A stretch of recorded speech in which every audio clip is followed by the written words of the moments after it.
Elizabeth's Curse, the terrifying tale of witchcraft and a desperate love named Greg. Greg had always been skeptical of witchcraft. He was a man of science, and the idea of people gathering around cauldrons, chanting incantations and waving wands seemed like nothing more than childish fantasy to him. Yet, as he arrived at the small, isolated village of Ravenwood, his beliefs were about to be challenged in ways he could never have imagined. It was a chance encounter that led him to Ravenwood. He had been on a road trip when his car suddenly broke down. He walked for miles through dense forest until he stumbled upon the village. There were only a few houses, a small church and a cemetery, but the place had an eerie vibe to it. It looked like it had been abandoned for years, and yet there were signs of life. Smoke rising from chimneys, curtains in windows swaying in the wind, dogs barking in the distance. The place was alive, but it was alive with something that wasn't quite right. As he looked around, a woman suddenly appeared before him. Her name was Elizabeth, and she was unlike any woman Greg had ever met before. She was dressed in a long, flowing dress, and her hair was a mass of tangled curls. Her eyes were dark and piercing, and they seemed to see into his soul. "What brings you to our village?" she asked. "I had car trouble, and I stumbled upon Ravenwood," he replied. "Ah, I see. Well, you're welcome to stay here for as long as you like. But be careful, this place has its secrets." The warning didn't deter Greg, and he decided to explore the village. He spent hours talking to the locals, learning about their traditions and beliefs. They spoke of witches and covens, of spells and curses, and of magical powers beyond his imagination.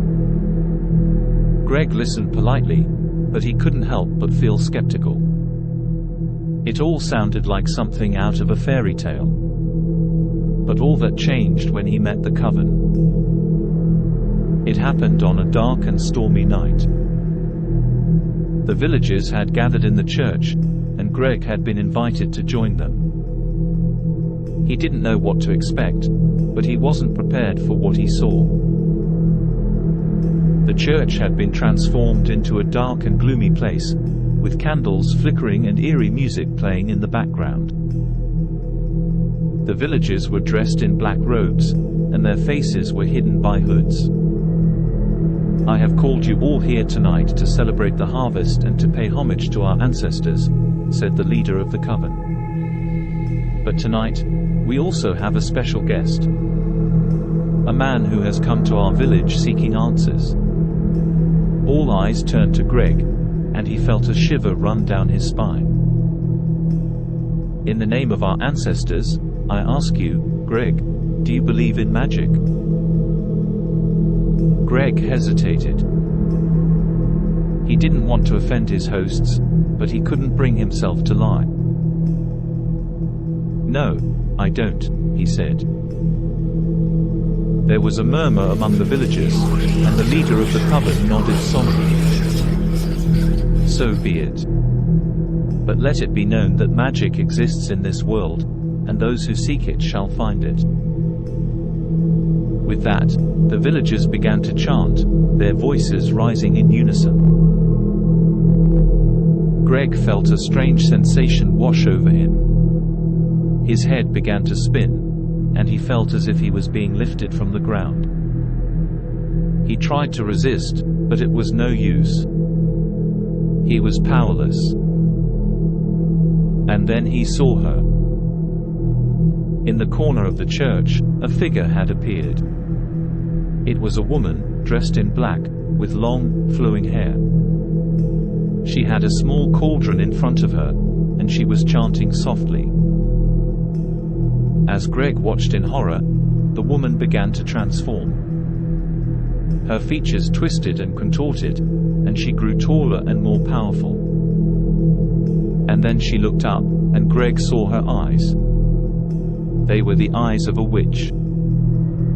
The villagers continued to chant, and Greg felt himself being drawn towards the witch.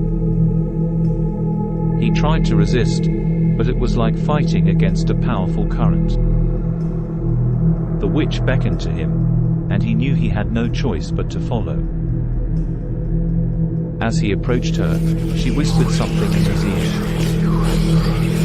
He didn't understand the words, but he knew they were powerful. He felt a surge of energy run through his body, and he knew he had been bewitched. From that moment on, Greg was a changed man. He became obsessed with witchcraft, studying every book and every spell he could find. He spent months in Ravenwood, learning from the coven, and he felt as if he had found his true home. But then something strange began to happen. The villages started to disappear one by one, and the coven began to grow more powerful. Greg didn't understand what was happening, but he knew it wasn't good. And then he met Elizabeth again. She had changed, too. Her eyes were even darker than before, and she had a strange aura about her. She invited Greg to her house, and he went willingly, unaware of the horror that awaited him. As he stepped into the house, he saw that it was filled with strange artifacts. Cauldrons, wands, crystals, and potions lined the walls. He felt a strange energy emanating from them, and he knew that this was where the coven's power came from. And then he saw the bodies. The bodies of the missing villagers lay on tables, their limbs twisted and contorted, their eyes open and wide. Greg realized with horror that the coven had been sacrificing them in a bid for power. And then he saw Elizabeth, holding a knife in her hand.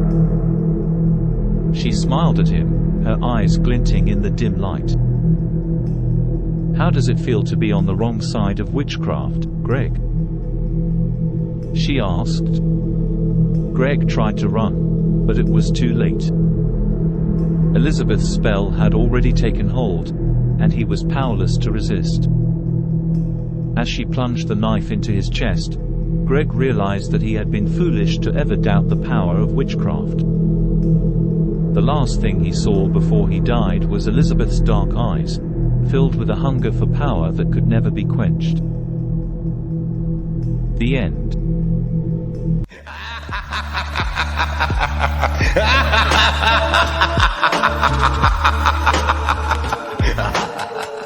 Thanks for watching. If you enjoyed the video, leave a like and tell us what you think in the comments. And of course, don't forget to subscribe.